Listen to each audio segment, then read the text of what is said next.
In this video, we are watching the most concerning system we've seen in years develop across the south central United States. The Storm Prediction Center has put out a high risk of severe weather today, sounding the alarm for a potentially devastating tornado outbreak in the deep south. Buckle up, folks. It's going to be a long day. Welcome back, y'all. Ryan Hall here with the weather forecast. Before we get started, I just want to remind you that yes, I am going live today to the public around 2 p.m. and I'm going to stay live until the event is over, okay? This is probably going to be another 10-hour or longer live stream. There is a link in the description right now that will take you to the page where that live stream will be broadcasted to. And on that page, you can set a reminder to get a notification on your phone for when I go live. Or you can just hit that subscribe button and turn notifications on. That works too. Now, we got to start talking about the weather. Here we go. All right, now here's a big old view of our storm on the infrared satellite imagery. And as you can see, it's really starting to crank up over here in the south central part of the United States. The low pressure system is really starting to deepen now as it starts to head out of Texas into Oklahoma, and then it's eventually going to run all the way up into the Great Lakes region in a hurry. And underneath it here in the deep south, this is where we're worried about seeing a potentially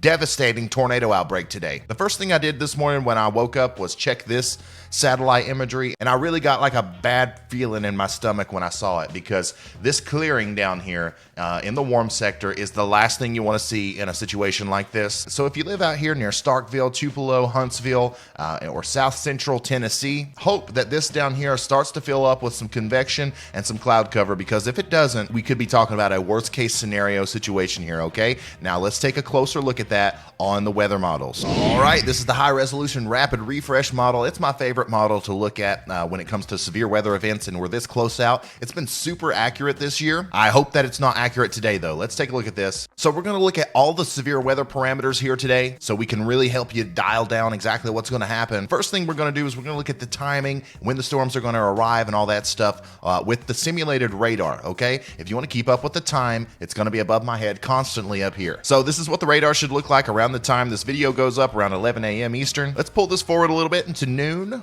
1 o'clock, 2 o'clock, and once again, 2 o'clock is about the time whenever I think that I'm going to go live. I think this is around the time when those storms are really going to start popping up. And as you can see, we've got some clearing out in front of it here. We got some isolated areas of clearing in between our morning convection and then our trouble zone down here.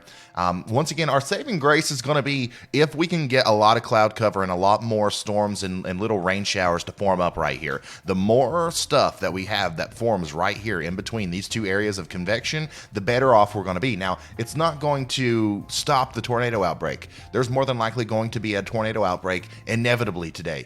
But the kind of tornado outbreak that this can be is going to be a lot worse if we don't see that cloud cover and limiting factors on the instability. So let's get the timing going. The HRRR shows some of those stronger storms popping up here in northern Alabama and all through Mississippi around 2 p.m. I would guess that probably around this time our first tornado watch is going to go up right in this area, and when that happens, that's when I'm going to go live. So if that happens a little bit while earlier, like at 1:30 p.m., I'm going to go live at 1:30, or even at 1 p.m. It doesn't matter to me. I'm just guessing that around 2 p.m. is when all this is going to start.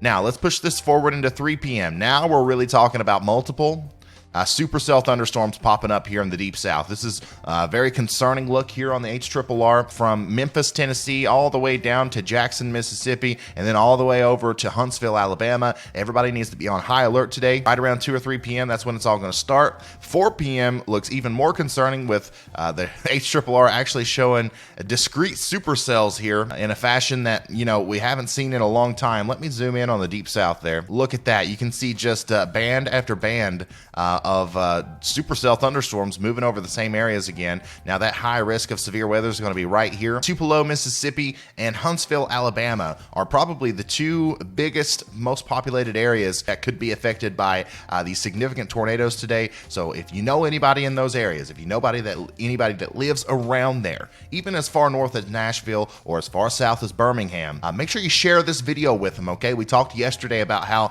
the news media is kind of downplaying this. They're underplaying the threat. Guys, this is way more impressive and dangerous looking than last week's high risk, okay? Last week's high risk was warranted, and it was a big outbreak. We had 50 tornadoes, and nobody died in that outbreak because of how hyped up it was, because of how many people were talking about it. Not as many people are talking about this one, so guys, please share this on Facebook, share this wherever you can so we can get the word out about this. If you're in Western Tennessee, Northern Mississippi, and Northern Alabama, today is one of those days where you need to be glued to James Spann, to the National Weather Service website, or to my stream later today. You do not need to let your guard down. It's going to be a very interesting day. Now let's keep pushing this forward. And as you can see, some of those supercell thunderstorms make it all the way into southern Kentucky, which is wild. This is going to be a widespread event. And we still are talking about supercell big time thunderstorms down here in Alabama and Mississippi. But this last line that comes through here is probably going to be the last little bit of threat. So once you get past this little squall line of storms passes by here, like Memphis, for example, tonight around 7 p.m.,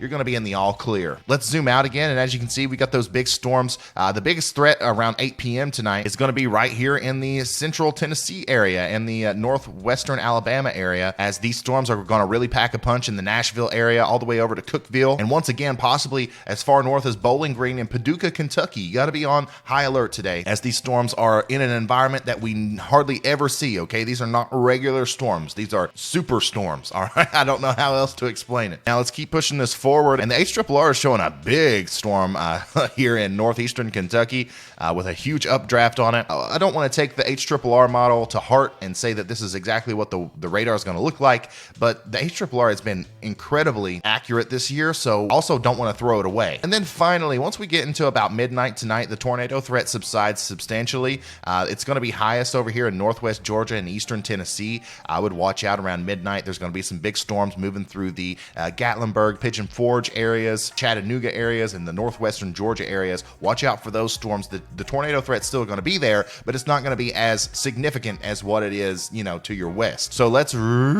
back it up and let's take a look at some other parameters here. Now, another big thing about this storm that a lot of people aren't talking about is it's going to be like basically a land hurricane, even without storms, right? So if you live in Indiana today and you never get a thunderstorm, you can still see winds up to 60 miles an hour underneath this low pressure system. Let me show you. So here's the surface-based wind gusts, and once again, this storm is so powerful and the low-level jet stream is so intense that it's literally getting flung down to the ground in some areas and causing possibly damaging winds outside of thunderstorms. So as you can see here, as I put this into motion, we're talking about 50-mile-an-hour wind gusts over here in western Tennessee and western Kentucky today around 8 p.m. And then as we go later on in today, those wind gusts are going to move all the way through central Illinois, southern Indiana, central and western Kentucky, eastern Tennessee, and then it really starts to ramp up here 60 miles an hour or more in this area right here around 1 a.m. And then whenever this low-level jet really starts to surface here in Ohio, I would not be surprised in Ohio tomorrow morning, Friday at 7 a.m., somebody's going to see a 75-mile-an-hour wind gust over here, especially if we can get a thunderstorm to interact with this.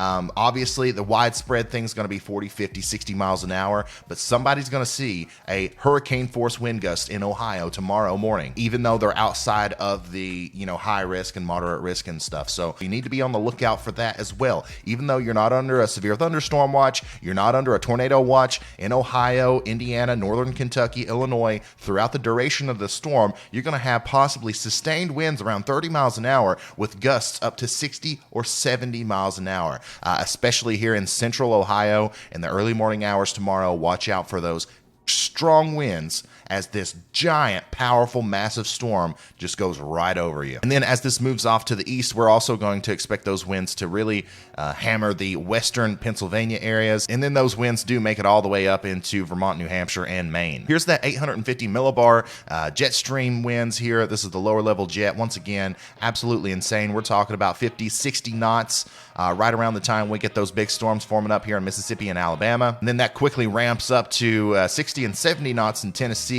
and Kentucky here, close to 80 knots at some points.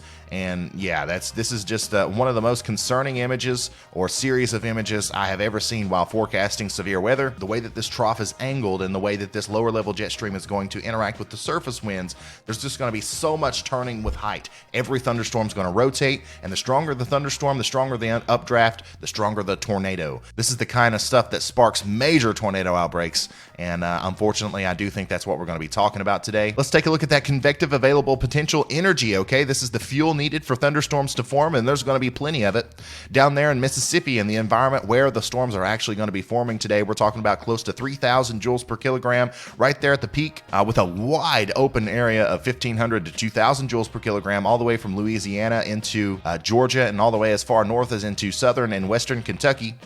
And then those storms are going to eat up all that cape and take that energy into eastern Tennessee, eastern Kentucky, and Georgia. But by this time, they will be much weaker than the earlier storms. Now, another very concerning image to look at here is the significant tornado parameter, okay? This is a composite model that puts together all the elements of the atmosphere through an algorithm that kind of tells us on a scale of 1 to 10 what the likelihood of seeing a significant tornado in a given area is going to be, okay? And as you can see, we are at 13 out of 10 here in southern Tennessee, 13 out of 10 here in eastern Mississippi, and the maximum, if you look down here, you see that max? Somebody is 27 out of 10. I don't know how that works. The legend only goes up to 10 here.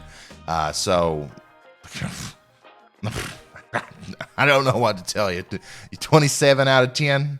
Are you kidding me? This is why we need to be taking this seriously. And once again, share this video everywhere. Share this image everywhere with because maybe, I mean, there's lots of colors here. Maybe people will pay attention to it. But this has the potential to be a widespread, devastating tornado outbreak that we talk about for years to come. There are over 1 million people in the high-risk zone and millions of people in the moderate-risk zone.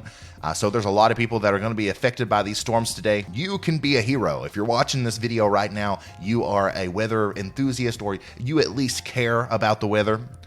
There are millions of people who don't, all right? So if you know somebody that lives in this area, if you've got friends, family, neighbors, or anybody that lives in Mississippi, Alabama, Tennessee, southern Kentucky today, reach out to them, let them know what's coming. So let's play the rest of this significant tornado parameter out, and look at this. It's still above 10, all the way up into north central and south central Kentucky, and then even all the way over into eastern Kentucky. We've got some elevated values there. So it's going to be a widespread outbreak. We're going to start seeing tornadoes around here. We're going to see some very significant tornadoes around here, and then we're going to still see tornadoes all the way out here at midnight tonight, and then it'll finally subside after that. That's all the weather talk I have for you today. I hope you enjoyed this video. If you did, like it, hit that subscribe button, turn notifications on, and make sure you're there for our live stream later today. It's going to be a long one. It's going to be an interesting one, and hopefully we help out a lot of people like we did last time by getting in front of so many people. So get ready to share that live stream too whenever we go live. All right, I'm going to start prepping for that, and I'll see you there. Goodbye. Whoop.